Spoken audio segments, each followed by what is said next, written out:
नमस्कार दोस्तों, हम लोग जेपीएससी पेपर 2 का 5वां टॉपिक जो कि झारखंडी साहित्य और साहित्यकार है, उसका पहला पार्ट आप लोगों को उपलब्ध करा दिए हैं, जिसमें आप लोगों को जो यहाँ का जनजातीय भाषा है उसके बारे में बताया गया। आज हम लोग यहाँ का जो सदानी भाषा है, जो कि गैर जनजातियों का भाषा है, उसको जानने का प्रयास करेंगे, जिसमें मुख्य रूप से खोरठा, कुरमाली, पंचपरगनिया और नागपुरी आता है। तो इन सब के बारे में हम थोड़ा बहुत आपको बेसिक बताने का प्रयास करेंगे।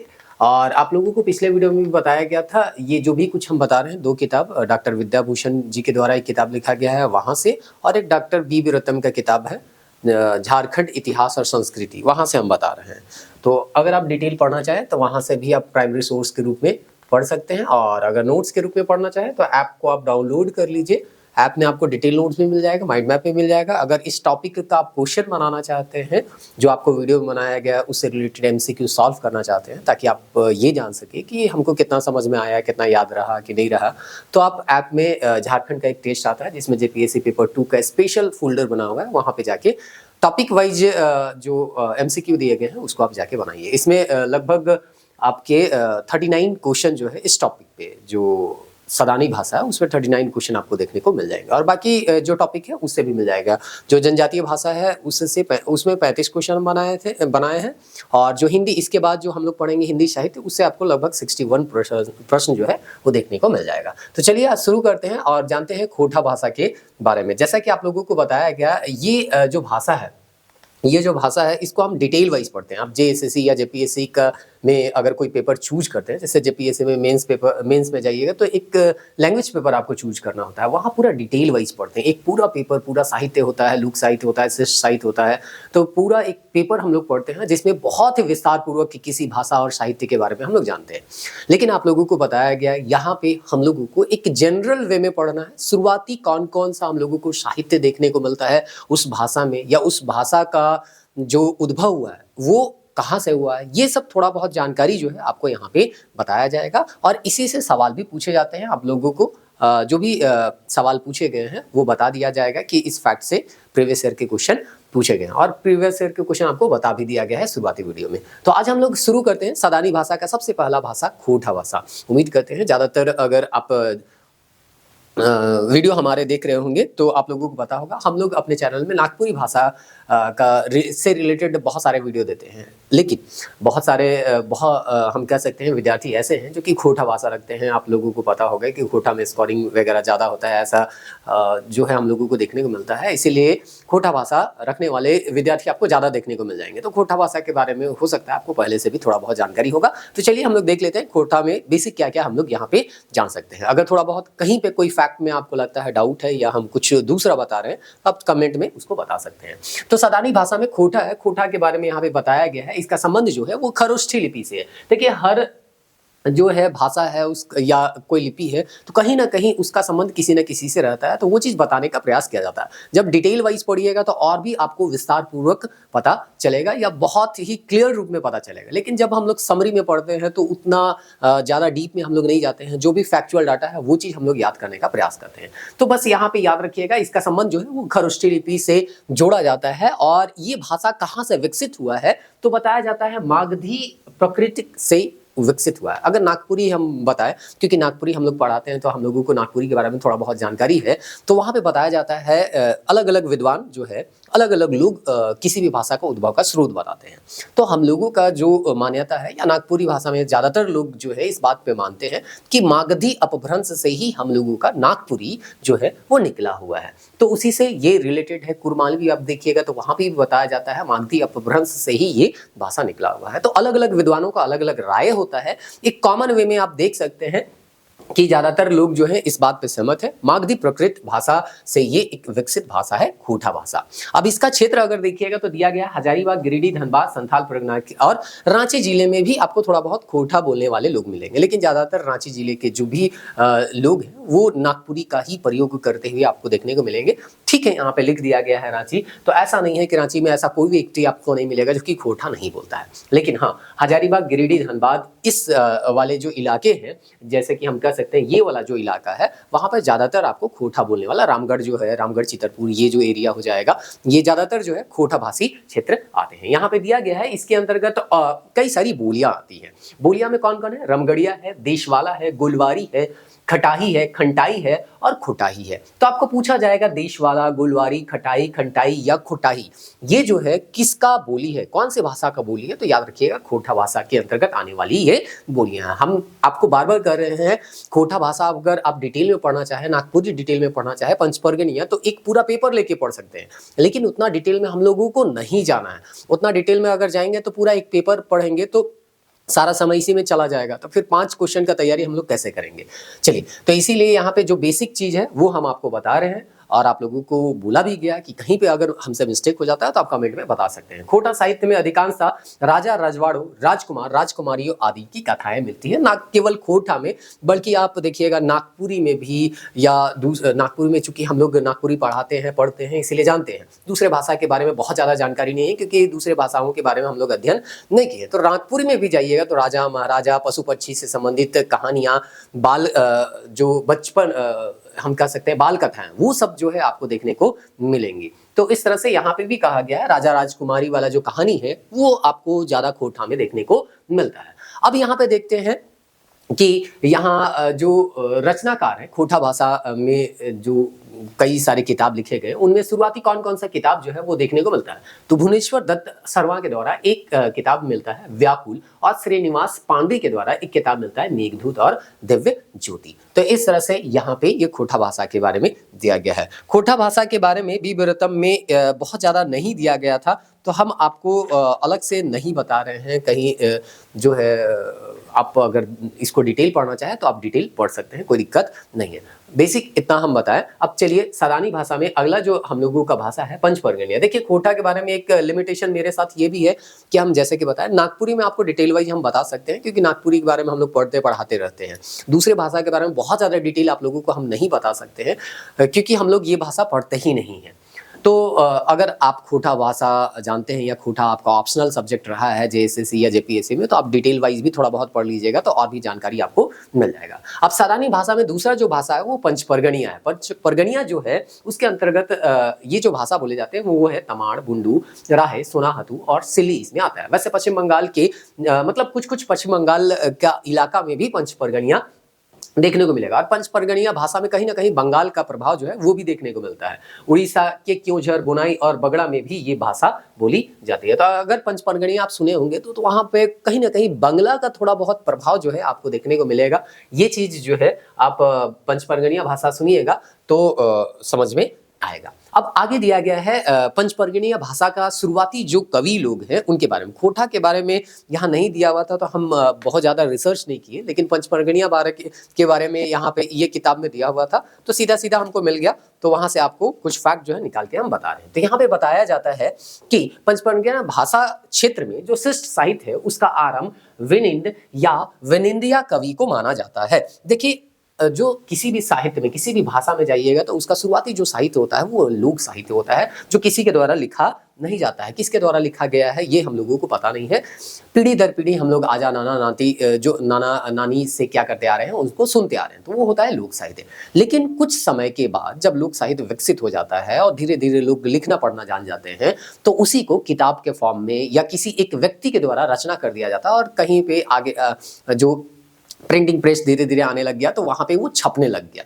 तो इस तरह से शिष्ट साहित्य जो होता है उसमें हम लोगों को स्पष्ट पता होता है कि आखिर इस गीत को या इस कथा को कौन लिखा है। तो इस तरह का जो पहला शिष्ट साहित्य पंचपर्गनिया भाषा में मिला वो कौन लिखे थे? तो विनिंदिया कवि लिखे थे। विनिंदिया कवि जो है उनके बारे में कहा जाता है ये कवि होने के साथ साथ सिल्ली के राजा भी थे। कुल मिला के बस इतना याद रखिए, पंचपर्गनिया भाषा में पहला शिष्ट साहित्य, लोक साहित्य तो बहुत प्राचीन काल से चलते आ रहा है, उसमें कौन लिखे कौन नहीं लिखे हमको कोई जानकारी नहीं, लेकिन लिखित किसी एक व्यक्ति के द्वारा अगर इस भाषा में हम साहित्य ढूंढे तो लिखित साहित्य जो है वो किन क्या मिलता है? विनिंदिया का। और विनिंदिया जो है वो सिल्ली के क्या थे? राजा भी थे। अगर नागपुरी के बारे में हम बताएं, क्योंकि हम बार बार कह रहे हैं कि हम लोग माफ कीजिएगा नागपुरी को पढ़ते और पढ़ाते रहते हैं, तो थोड़ा बहुत नागपुरी का हम आपको ज़्यादा एग्जाम्पल दे सकते हैं। तो नागपुरी में जब हम लोग पढ़ते हैं तो हम लोग जो है पहला जो कवि या शिष्ट साहित्य का हम कह सकते हैं शुरुआत जो मानते हैं वो है रघुनाथ निरपति, जो कि यहाँ के नागवंश के क्या थे, राजा थे। तो वो भी राजा थे, ये भी राजा थे, और इस तरह से राजा लोग ही शिष्ट साहित्य का क्या करते हैं, शुरुआत करते हैं। वैसे भी आप समझिए कि उस समय का आम प्रजा बहुत ज्यादा पढ़ा लिखा था नहीं, तो राजा महाराजा लोग जो थोड़े बहुत पढ़ जाते थे या पढ़े हुए थे, वही लोग शिष्ट साहित्य का शुरुआत करते हैं। यानी कि अपने आसपास जो भी गीत कथा कहानी सुनते हैं उसी से कुछ उनके दिमाग में क्या होता है, नया गीत कथा कहानी जो है वो सृजित होता है, और सृजित होने के बाद जो है वो एक शिष्ट साहित्य के प्रणेता बनते हैं। वैसे भी आप कभी पढ़े होंगे, सवाल में पढ़े होंगे कि शिष्ट साहित्य का जो स्रोत है वो स्रोत क्या है, तो लोक साहित्य है। लोक साहित्य को ही सब सुनते हैं और उसी से उनको कुछ नया चीज जो है वो उनके दिमाग में आता है, और उसके बाद वो या तो कहानी लिखते हैं या तो गीत लिखते हैं। शुरुआती समय में आपको ज्यादातर गीत ही देखने को मिलेंगे, तो इस तरह से वो गीत का रचना रचते हैं। तो इस तरह से यहाँ पे बस इतना याद रखिएगा, पंच परगनिया में सबसे पहला जो हम लोगों को कवि मिलता है, श्रेष्ठ कवि मतलब श्रेष्ठ साहित्य का शुरुआत करने वाला, वो था सिल्ली का राजा विनिंदया।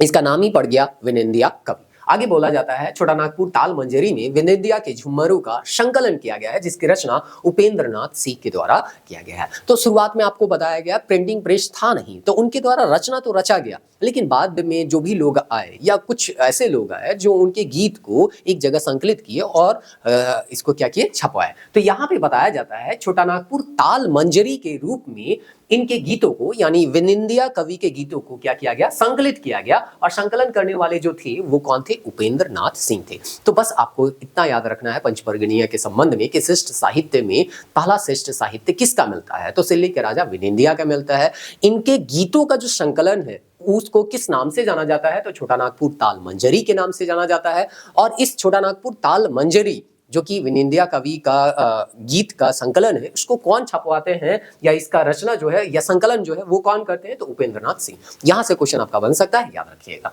अब यहाँ पे दिया है गौरांगिया या गौरांगसी या गौर चांद दिया गया है। इसके बारे में बताया गया है पंचपर्गनिया के दूसरे महत्वपूर्ण कवि गौरांगिया या गौरांग सिंह या गौर चांद को माना जाता है। उनके गीतों में बंगला भाव भाषा का प्रभाव मिलता है। तो हम बोले कि पंचपर्गनिया, अभी आपको बताया पंचपर्गनिया, अगर आप भाषा सुनिएगा तो कहीं ना कहीं आपको बंगाल का फील आएगा, यानी बंगाली भाषा का वहां पे कहीं ना कहीं प्रभाव देखने को मिल ही जाता है, क्योंकि उससे सटा हुआ इलाका भी है, तो इसीलिए यहाँ पे ये चीज बताया गया है। तो ये दो चीज जो है आप याद रखिएगा। उसके बाद अगर तीसरा कवि अगर देखने जाए पंचपर्गनिया में, तो हमको यहाँ पे मिलता है अगला नाम सोबरन जी का। सोबरन के बारे में बताया जाता है पंचपर्गनिया के कबीरपंथी धारा को उच्च स्थान दिलाने में कवि सोबरन का नाम आदर से लिया जाता है। तो फिर वही बात, अगर पंचपर्गनिया भाषा आप डिटेल वाइज पढ़िएगा तो इनके बारे में और भी बहुत कुछ आपको जानने को मिलेगा। लेकिन एक चीज याद रखिएगा, सोबरन जो है वो कबीरपंथी धारा के क्या थे, कवि थे, और इस तरह से कबीरपंथी धारा को झारखंड में पंचपर्गनिया भाषा के अंतर्गत, ये शदानी भाषा जो है उसके अंतर्गत ये आगे लेके चलते हैं। आगे दिया गया है बरजूराम। फिर वही बात, नागपुरी हम लोग पढ़ते पढ़ाते रहते हैं, या नागपुरी का यहाँ पे कहीं ना कहीं आपको एग्जाम्पल देते रहते हैं। तो नागपुरी में भी एक कवि हम लोग पढ़ते हैं बरजू राम। तो बरजू राम केवल नागपुरी में नहीं है बल्कि पंचपर्गनिया क्षेत्र में भी आपको पढ़ने को मिलेगा, और वो चीज किताब में भी लिखा हुआ है। नागपुरी कवि के बरजू राम की तरह पंचपर्गनिया में भी बरजू राम नाम का एक कवि महत्वपूर्ण स्थान रखता है। तो बरजू राम जो है आपको पंचपर्गनिया में भी मिलेगा और मिलेंगे, और नागपुरी में भी मिलेंगे। फिर है एक दीन या दीना। तो ये पांचवें कवि के रूप में दीन या दीना को जाना जाता है, जो कि बागमंडी थाना जिला पुरुलिया के रहने वाले थे। इनके गीत पंचपरगना क्षेत्रों में काफी प्रचलित है। तो पुरुलिया बंगाल में पड़ता है, तो ये सटा हुआ इलाका है, पंचपरगनिया में बंगाल का प्रभाव ही देखने को मिलता है। तो इन सब इलाके में इनके गीत अभी भी क्या है, प्रचलित है, वो चीज यहाँ पे बताया गया है। अब इसके अलावा पंचपरगनिया क्षेत्र में या पंचपरगनिया भाषा में कई सारे साहित्य और साहित्यकार हैं, जिनका नाम जो है यहाँ पे पूरा लिस्ट में क्या किया गया है, दिया गया है। थोड़ा बहुत आप याद करने का प्रयास अगर कर सकते हैं तो याद कर लीजिए। वैसे माइंड मैप में सारा नाम जो है हम यहाँ पे लिख के दे भी, माइंड मैप में यहाँ पे हम नहीं लिखे हैं क्योंकि इतना नाम याद करना थोड़ा सा मुश्किल हो जाता है, और इनके बारे में कुछ बहुत ज्यादा ये भी नहीं दिया गया है कि ये कौन कौन सा किताब का रचना की है। तो इसको हम माइंड मैप से स्किप कर दिए, लेकिन पीपीटी में डाल दिए हैं। आधुनिक कवि में ज्योतिलाल महादानी, राम किस्टो करके दिया गया है। उसके बाद दिया गया है विपिन बिहारी, राजकिशोर सिंह है, प्रेमानंद महतो, सृष्टिधर महतो, खगेंद्र महतो है, शक्तिधर अधिकारी है, क्रमचंद अहीर है, दुर्गा प्रसाद आदि के नाम लिखने जिन्होंने पंचपर्गणीय भाषा साहित्य के विकास में महत्वपूर्ण भूमिका निभाई। तो अगर डिटेल देखना चाहें तो आप इनका डिटेल क्या कर सकते हैं, देख सकते हैं, लेकिन फिर वही बात है कितना पढ़िएगा, एक लिमिट में ही आप पढ़ सकते हैं। जितना अभी आपको बता रहे हैं उतना ही याद हो जाना बहुत बड़ी बात है, क्योंकि यहाँ पे केवल आपको फैक्ट ही देखने को मिलेंगे, लेकिन क्या ही कर सकते हैं, आपको सभी भाषा के बारे में पढ़ना। हम लोग जब एक भाषा पढ़ते हैं ना तो हम लोगों का हालत खराब हो जाता है। जैसे कि नागपुरी पढ़ते हैं तो नागपुरी को ही लोक साहित्य, श्रेष्ठ साहित्य पढ़ाते पढ़ाते या व्याकरण पढ़ाते पढ़ाते हम लोगों का एक लंबा चौड़ा जो है क्लास बन जाता है, लंबा चौड़ा नोट्स बन जाता है। तो आप सोचिए कि इतने सारे भाषाओं को कैसे डिटेल वाइज पढ़ सकते हैं। तो जो भी हम बार बार कर रहे हैं इस किताब में, 2 किताब में दिया गया है वो चीज आपको हम बता दे रहे हैं। इनमें से अगर प्रश्न आ गया तो ठीक, नहीं तो जो करंट न्यूज में रहेंगे कि हाँ ये साहित्यकार को फलाना पुरस्कार दिया गया या कहीं पे किसी भी तरह में के न्यूज में वो रहेंगे तो उसको याद कर लीजिएगा, बाकी भगवान भरोसे छोड़ दीजिएगा। दूसरे सब्जेक्ट में आप क्या कीजिएगा, फोकस कीजिएगा, नहीं तो टाइम आपका यहाँ पे वेस्ट हो जाएगा। अब सदानी भाषा में अगला हम लोग चलते हैं कुरमाली भाषा की ओर। कुरमाली बताता है, फिर वही बात है, नागपुरी जैसे बोला गया कि अधिकांश जो विद्वान है वो बोलते हैं कि मागधी अपभ्रंश से नागपुरी भाषा का उद्भव हुआ। उसी तरह यहाँ पे ये भी बताया गया है कुरमाली भी मागधी अपभ्रंश से ही विकसित हुआ है, निकली हुई भाषा है। कुरमाली का विस्तार पंचपरगना क्षेत्र के अलावा, मतलब कुरमाली जो है, कुरमाली पंचपरगना क्षेत्र जहाँ पे ये है पंचपरगनीय भाषा भी बोला जाता है, उस क्षेत्र में भी कुरमाली का प्रयोग करता है। उनके अलावा संथाल परगना, बोकारो, धनबाद, दक्षिण गिरिडीह, दक्षिणी हजारीबाग आदि क्षेत्र में भी ये बोले जाते हैं। आगे यहाँ पे दिया गया है कुरमाली लोकगीत अधिकतर प्रश्नोत्तर रूप में होते हैं। जैसे हम लोग फिर ये लाइन हम बार बार रिपीट कर रहे हैं, हम नागपुरी का ही एग्जांपल दे सकते हैं, क्योंकि नागपुरी हम लोग जो है वो पढ़ते भी हैं और पढ़ाते भी हैं। तो नागपुरी में हम लोग एक गीत पढ़ते हैं, फगुआ पुछारी। फगुआ पुछारी में क्या होता है कि सवाल जवाब चलता है, सामने वाला कुछ सवाल करता है, उसका जवाब दिया जाता है। जैसे कि हिंदी में देखते, उर्दू में देखते हैं कव्वाली, कव्वाली में भी वही होता है। तो इस तरह से यहाँ पे बताया गया है कि कुरमाली लोकगीत में ज्यादातर आपको प्रश्नोत्तर, मतलब एक जो है गीत गाएगा और दूसरा जो है वो गीत के माध्यम से प्रश्न करेगा, दूसरा गीत के माध्यम से उत्तर देगा। कुरमाली लोक कथाएं नागपुरी लोक कथाओं से मिलती जुलती है। सबका क्षेत्र जो है आपस में कहीं ना कहीं इंटरलिंक है, थोड़ा बहुत इधर उधर लोग जाते हैं, इधर उधर की कहानियां ओवरलैप तो होना ही है। लोक नाट्य के रूप में कुरमाली क्षेत्र में छऊ नृत्य, नटुआ नृत्य, डमकच और मछानी को जाना जाता है। तो छऊ, नटुआ और डमकच तो हम लोग नागपुरी क्षेत्र जब नागपुरी पढ़ाते हैं या झारखंड पढ़ाते हैं तो उसमें भी ये सब नृत्य के बारे में बताते हैं। तो ये चीज जो है आपको कुरमाली में भी देखने को मिलेगा। आगे यहाँ पे बताया गया मध्यकाल से। अब देखते हैं कि कुरमाली भाषा में शुरुआती जो साहित्य है वो कौन कौन सा साहित्य है। मध्यकाल से कुरमाली साहित्य का श्रेष्ठ साहित्य आरंभ होता है। इसका आरंभ 14वीं सदी में माना जाता है, जब चंडीदास की पुस्तक कुरमाली घंघर प्रकाशित हुई। तो 14वीं शताब्दी में ही एक किताब प्रकाशित होता है और यहाँ पे बताया जाता है कि उसका नाम था कुरमाली घंघर। इसके बाद 18वीं सदी में ईसाई पादरी वेशहॉलमार्क के द्वारा रचित कुरमाली भाषा ये महान पुस्तक प्रकाशित हुई। ये 14वीं शताब्दी में बताया गया है, लेकिन उस समय प्रकाशित किताब जो है थोड़ा सा डाउट लगता है कि 14वीं शताब्दी में किताब कैसे प्रिंटिंग हो गया, लेकिन हो सकता है इसके पीछे कुछ कारण होगा या दूसरे तरह का जो है प्रिंटिंग प्रेस के माध्यम से नहीं बल्कि कोई दूसरा एक तरीका होगा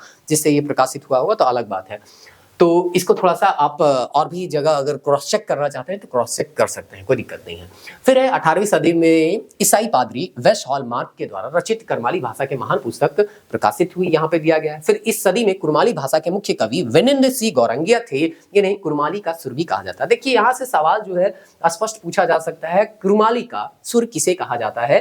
विनिंद सिंह गौरंगिया। विनिंद सिंह गौरंगिया के गीत आदि झूमर संगीत नाम के पुस्तक में संगीत यहाँ पे क्या है, संकलित है, आदि झूमर संगीत। अब देखिए यहाँ पे कंफ्यूजन हो सकता है, गौरंगिया सुन रहे हैं, विनिंद सिंह गौरंगिया, तो आपको या आदि झूमर संगीत, तो आपको यहाँ से कंफ्यूजन हो रहा होगा कि ऐसा कुछ मिलता जुलता हम लोग और भी पढ़े थे। तो देखिए ये पढ़े थे हम लोग पंचपरगनिया में विनिंदिया कवि था जो कि सिले, और ये है अलग नाम था गौरंगिया या गौरांग सिंह गौरचांद। और यहाँ पे इनका जो गीत था उसको छोटा नागपुर ताल मंजरी में क्या किया गया था, संकलित किया गया था, ठीक ना। चलिए, तो इसलिए कभी कभी जो है हम लोगों को सभी चीज को मिला जुला के देखना पड़ता है, नहीं तो कंफ्यूजन हो जाता है, ठीक ना। तो माइंड मैप में एक पेज में ही सारा चीज दिखता है, तो उसमें आपको दिक्कत नहीं होना चाहिए। अब आगे दिया गया 18वीं और 19वीं शताब्दी में देखें तो बहुत सारे कवि आपको देखने को मिलेंगे, जिसमें बजूराम ताती दिया गया है, भव प्रीतानंद दिया गया है, दीनानाथ राय दिया है, शिरोमणि रामकृष्ण माली, प्रामाणिक पीताम्बर, कृष्णचंद्र राउत, वृंदावन मूर्ख, अजमैत, जुलाहा आदि प्रमुख थे। 20वीं शताब्दी में दिया गया है कमला झरिया, चैतन्य कर्मकार, विपिन बिहारी, मुखी बरजूराम, भोलानाथ, कालिंद, शंकर बोधा, श्रेष्ठधर, महिपाल आदि यहाँ पे प्रमुख हैं। तो देखिए ये सब नाम आपको याद हो चाहे ना हो, चलिए ये हम कहते हैं कि अगर याद नहीं भी हो रहा तो कोई दिक्कत नहीं है, लेकिन हाँ ये सब आपको भूलना नहीं चाहिए, क्योंकि ये अगर सवाल आएगा तो ज्यादातर विद्यार्थी अगर किताब पढ़ के गए होंगे तो जरूर बना के आएंगे। कुरमाली का सुर जो है वो किसने कहा जाता है? विनिंद सिंह गौरंगिया को कहा जाता है, ठीक ना। और इस तरह से ये शुरुआती है करमाली घांगर, 14वीं शताब्दी का है, चंडीदास के द्वारा ये पुस्तक रचा गया है, तो वो सब भी पूछा जा सकता है क्योंकि वो प्रारंभिक है। अब यहाँ पे बहुत सारे लिस्ट दिए गए हैं, उनमें से जो है कुछ अगर आपको याद रहता है तो ज़्यादा अच्छा रहेगा, अगर याद नहीं रहता है तो आप थोड़ा सा परेशानी में आ सकते हैं। क्यों? क्योंकि यहाँ पे आप देखिए कि प्रीवियस ईयर क्वेश्चन जो है आए हुए हैं, तो अगर ये पूछ सकता है तो कोई दूसरा भी तो क्या कर सकता है? पूछ सकता है। तो इस तरह से यहाँ पे जो है दिया गया है, कुरमाली भाषा के तौर पर खुदीराम महतो है, निद्रे आँखी जलांखी पाते करके दिया है, देवकी नंदन प्रसाद आदि झूमर संगीत जो है राजा उपेंद्र नाथ सिंह के द्वारा यहाँ पे दिया गया है के गीत नामक पुस्तक में संकलित है। यहाँ पे हाँ, यहाँ विनिंद सिंह गौरंगिया के गीत आदि झूमर संगीत जो है उस किताब में संकलित है, और इस किताब को लिखने वाले जो हैं वो कौन है? राजा उपेंद्रनाथ सिंहदेव, मतलब संकलन ये किए होंगे। वैसे तो जो गीत का इसमें किसका गीतों का संकलन है? तो यहाँ विनिंद सिंह गौरंगिया के गीतों का संकलन है, वही है ना, विनिंद सिंह गौरंगिया के गीत आदि झूमर संगीत नामक पुस्तक में संकलित है। तो यहाँ पे आदि झूमर संगीत राजा उपेंद्रनाथ सिंह के द्वारा दिया गया, तो हो सकता है ये इसको संकलन करके क्या किए होंगे? प्रिंट करवाए होंगे, मतलब प्रकाशित करवाए होंगे। करम गीत जो है वो बुधू महतो है, नेठा पाला है निरंजन महतो है, कपिला मंगल है राजेंद्र प्रसाद महतो है, झूमर संगीत और पाला संगीत है रामेश्वर महतो है, पथे चलक लेहा नमस्कार डॉक्टर नंद किशोर सिंह है, भात भगवान मन भुए घंगोरा, फिर साधन गीत सृष्टिधर सिंह कटियार है। तो ये था आपका कुरमाली भाषा से संबंधित गीत। सॉरी जो मेन जो है यहाँ पे साहित्यकार और उनके साहित्य के बारे में दिया गया है। आगे अगर कुछ यहाँ पे अगर हम देखें तो यहाँ खड़िया के बारे में दिया गया है। खड़िया हम लोग ऑलरेडी पिछले में देख चुके थे। कुराओं के बारे में दिया गया है हिंदी।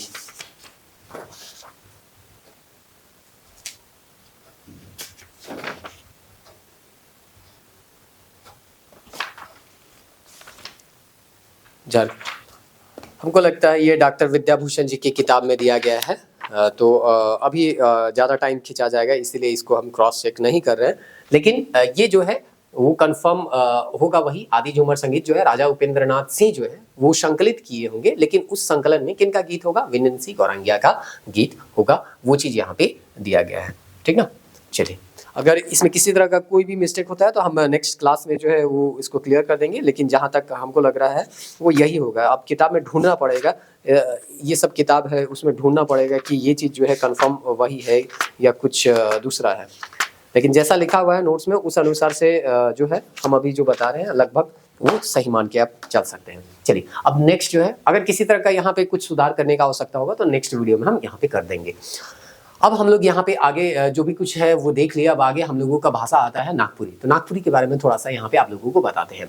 आगे बताया नागपुरी के बारे में बताया जाता है। सर जॉर्ज अब्राहम गियर्सन ने अपने ग्रंथ the linguistic survey of India में नागपुरी को भोजपुरी का एक उपबोली कहा गया। मतलब शुरुआती में यहाँ के जितने भी भाषा है उनको भोजपुरी के अंतर्गत रखा गया था, उनमें नागपुरी को भी रखा गया था। बाद में इनके जो चैलेंज है, मतलब इनका जो फैक्ट था कि नागपुरी भोजपुरी का एक बोली है, उसको चैलेंज किया जाता है। और श्रवण कुमार गोस्वामी जो है चैलेंज करते हैं, बताते हैं कि नागपुरी जो है भोजपुरी का एक उपबोली नहीं है, बल्कि ये भोजपुरी के जो है स्वतंत्र क्या करता है, अस्तित्व रखता है। सर जॉर्ज अब्राहम गियर्सन ने अपने ग्रंथों में लिंग्विस्टिक सर्वे ऑफ इंडिया में नागपुरी भोजपुरी की एक उपबोली कहा। सेम चीज दो बार यहाँ पे लिखा गया है। चलिए ठीक है, अब ये तो हो गया। उसके बाद यहाँ पे बताया जाता है कि प्रोफेसर केसरी कुमार सिंह ने अपने आलेख नागपुरी भाषा और साहित्य में मगही और मैथिली के तरह नागपुरी को भी मागधी अपभ्रंश से प्रस्तुत एक निश्चित भाषा कहा है। और इस तरह से मागधी अपभ्रंश से ही मैथिली निकला है, मगही निकला है, और इसी से क्या निकला है, नागपुरी निकला है। ये एक जन का कोटेशन दिया गया केसरी कुमार सिंह का, लेकिन शुरुआती समय में श्रवण कुमार गोस्वामी के द्वारा चैलेंज किया गया था और उनके स्वतंत्र अस्तित्व को जो है उनका मतलब कहना था कि नागपुरी का स्वतंत्र अस्तित्व है, और इस तरह से उसके पीछे वो लॉजिक भी दिए थे। सामाजिक जो यहाँ का भौगोलिक स्थिति है वो दिए, व्याकरणिक आधार पे वो बताने का प्रयास किए थे, कई सारे आधार वो लिए थे और ये सिद्ध किए थे कि जैसे भोजपुरी एक स्वतंत्र बोली है वैसे ही नागपुरी भी एक क्या है, स्वतंत्र बोली है। श्रवण कुमार गोस्वामी के बारे में दिया है, चलिए हमको लगा था छूट गया। श्रवण कुमार गोस्वामी ने अपने शोध ग्रंथ नागपुरी शिष्ट साहित्य में नागपुरी को आर्य भाषा परिवार की और संतान मानते हुए इसे अर्धमगही अपभ्रंश से उत्पन्न मांगा है। तो ज्यादातर जो है वो अर्धमागधी है, सॉरी मगही नहीं है, अर्धमागधी अपभ्रंश से क्या किया है, इनका उत्पत्ति है। तो ज्यादातर लोग यही मानते हैं। नागपुरी झारखंड के रांची, लोहरदगा, गुमला, सिमडेगा, सिमूम, लातेहार, छत्तीसगढ़, जसपुर, सरगुजा, कोरिया एवं उड़िया के सुंदरगढ़, क्योंझर और बरीपादा झीलों में तथा असम के चाय बागानों में बोली जाती है। अभी हाल ही में सीएम जो है वो असम गए थे और आप लोगों को पता है नागपुरी गाना असम में बहुत चलता है, ठीक ना। नागपुरी के प्रथम कवि के रूप में रघुनाथ नृपति, अभी आपको बताया गया था, ये जो है नागवंशी के क्या थे, राजा भी थे और सबसे पहला कवि यही माने जाते हैं श्रेष्ठ कवि के तौर पर अगर देखें तो। प्रथम परंपरा कवियों में रघुनाथ नृपति के अलावा हनुमान सिंह, बजू राम, जय गोविंद, घासी राम, महंत घासी, कंचन आदि के बारे में माना जाता है। ये सगुन भक्ति परंपरा के कवि थे। तो बहुत सारे कवि हैं, सबके बारे में जीवनी अगर नागपुरी रखिएगा तो यहाँ पे सबके बारे में आपको क्या करना पड़ेगा, याद करना पड़ेगा, सबके जीवनी के बारे में याद करना पड़ेगा। आगे दिया है निर्गुण, ये शगुन भक्ति वाला था। निर्गुण भक्ति परंपरा को सोबरन, महंत घासी, रुंगटू मलार, अर्जुन और मृत्युंजयनाथ शर्मा जो है वो आगे लेके चलते हैं। आधुनिक काल के कवि में प्रफुल्ल कुमार राय हो गया, ये लोग कवि के साथ साथ लेखक भी थे, कई सारे नाटक भी लिखे हैं और कहानी भी लिखे हैं। सरणी, उपेंद्र पाल नाहन, शिव अवतार चौधरी, लाल, रणविजयनाथ सहदेव, डॉक्टर बीपी के श्रीराम दयाल मुंडा, गिरधारी राम गोंजू, गिरिराज, ये प्रमुख हैं। E.H. फिटले ने 1986 में नागपुरी का प्रथम जो है व्याकरण लिखते हैं, notes on the Ganwari dialects of Lohardaga Chota Nagpur लिखा, जिसे नागपुरी में गद्य साहित्य का प्रारंभ माना जाता है। तो सबसे पहली बार जो है यहाँ पे नागपुरी व्याकरण लिखा गया था E.H. फिटले के द्वारा। इस सबका पीछे आपको क्या कारण था वो शुरुआती वीडियो में बताए थे कि अंग्रेज जहां भी शासन करना चाहते थे वहां की भाषा को पहले समझना चाहते थे, वहां के संस्कृति कल्चर को समझना चाहते थे, ताकि वहां वो बहुत आसानी से क्या कर सके, शासन कर सके। भाषा समझेंगे तो वो उनके साथ इंटरेक्ट कर सकेंगे, कल्चर को समझेंगे तो उनको क्या चीज, उनका समाज में क्या चीज बहुत ज्यादा मान्यता है जिसको वो बैन नहीं करें, बैन कर सकते हैं, ये सब चीज उनको क्या होगा, जानकारी मिल जाएगा। जैसे हड़िया का एग्जाम्पल दिए थे, अगर उनको पता होगा कि ये इनके लिए काफी महत्वपूर्ण स्थान रखता है, पूजा पाठ में इनका महत्वपूर्ण स्थान रहता है, तो उसके ऊपर आप टैक्स नहीं लगा सकते हैं या उसके वो आप बैन नहीं कर सकते, और बैन कीजिएगा या टैक्स लगाइएगा तो उसका जो दुष्परिणाम है उसको झेलने के लिए भी आपको क्या करना पड़ेगा, तैयार रहना पड़ेगा। एक आया है नागवंशावली। नागवंशावली से सवाल भी पूछा गया है, नागपुरी भाषा में लिखी गई ऐतिहासिक पुस्तक नागवंशावली है कि लेखक बेनीराम मेहता या बेनीराम मेहता भी है, जो सवाल में पूछा गया था। यह रचना छोटा नागपुर के नागवंशी राजाओं के इतिहास और उनके वंशावली का विवरण देती है।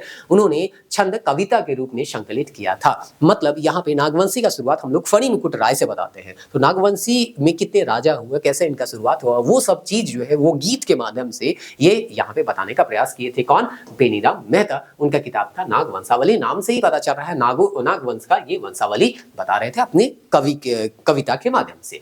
नागवंशी का इतिहास फणी मुकुट राय से लेकर 19वीं सदी तक यहाँ पे बताया गया। इसके अतिरिक्त कवि घासीराम ने भी नागवंशी से संबंधित रचनाएं की है, लेकिन प्रमुख ऐतिहासिक कृति का श्रेय जो है वो बेनीराम मेहता को ही जाता है। मतलब नागवंशावली जो है वो लिखने वाले घासीराम भी थे, लेकिन ऐतिहासिक चीज जो हमको पता चलता है वो बेनीराम मेहता से ही पता चलता है। नागपुरी साहित्य में अनेक रचनाएं की गई जो निम्न है, चलिए एक एक करके यहाँ पे याद कर लेते हैं थोड़ा बहुत। ऐसे तो हम फिर आपको बोले कि हर भाषा में कई सारे साहित्य हैं जिसको आप ऑप्शनल पेपर लेते हैं तो पढ़ते हैं, लेकिन यहाँ पे कुछ महत्वपूर्ण साहित्य को ही और साहित्यकार को ही याद करेंगे।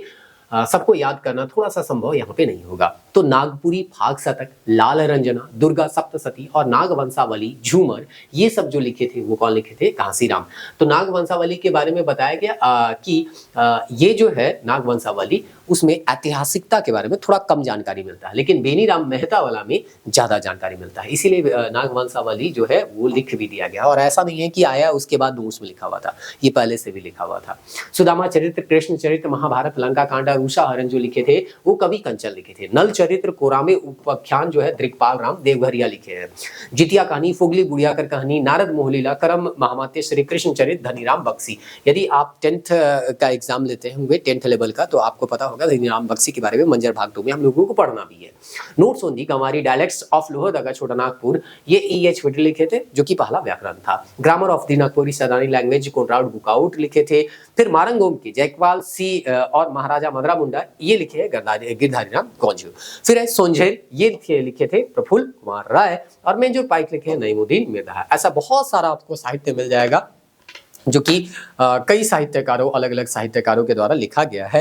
लेकिन फिर वही बात है कि आप हर भाषा को उतना डिटेल में नहीं पढ़ सकते, एक लिमिट में आपको रुक जाना चाहिए, क्योंकि बहुत सारे और भी सब्जेक्ट हैं जिसको हम लोगों को पढ़ना है। अगर एक ही सब्जेक्ट में डूब जाएंगे तो फिर वही चीज़ है। हाँ, आपका नागपुरी भाषा है तो नागपुरी से प्रयास कीजिए कि अगर कोई सवाल पूछा जाएगा तो वो नहीं छूटना चाहिए, क्योंकि आप पीटी का तैयारी कर रहे हैं तो ये मान के चलेंगे कि आप जो है ऑप्शनल के बारे में सोच लिए होंगे कि हमको नागपुरी रखना है, खोटा रखना है, या कोई भी दूसरा लैंग्वेज रखना है। या JSSC का भी यदि आप एग्जाम देते होंगे तो कोई तो एक रीजनल लैंग्वेज आप रखे होंगे, तो उस रीजनल लैंग्वेज से अगर कोई क्वेश्चन पूछा जाता है तो वो गलती आप मत कीजिएगा। बाकी दूसरे लैंग्वेज को थोड़ा थोड़ा पढ़ लीजिए, अगर आ गया क्वेश्चन तो ठीक है, नहीं आ गया तो फिर क्या ही कर सकते हैं, आप गेस कर दीजिएगा। नेगेटिव तो है नहीं, अगर सही बढ़ गया तो आ जाएगा नंबर, नहीं भिड़ा तो फिर देखा जाएगा, क्या ही कर सकते हैं। मिलते हैं नेक्स्ट वीडियो में। इसमें हम लोग जो है हिंदी साहित्य के बारे में क्या करेंगे आपको आगे बताएंगे। उम्मीद करते हैं और 2 या 3 वीडियो आप लोगों को यहाँ पे बना के देना पड़ेगा, तब ये साहित्य और साहित्यकार जो है हम लोगों का टॉपिक जो है वो कंप्लीट होगा, क्योंकि बहुत ज़्यादा फैक्चुअल चीज़ है, कॉन्सेप्ट तो यहाँ पे ज़्यादा है ही नहीं, इसीलिए बहुत लंबा अभी वीडियो नहीं बना रहे हैं। लास्ट में हम सबको कंपाइल कर देंगे, कंपाइल करके एक ही वीडियो में जितना भी ओनली JPSC पेपर 2 का है वो सारा वीडियो मिल जाएगा।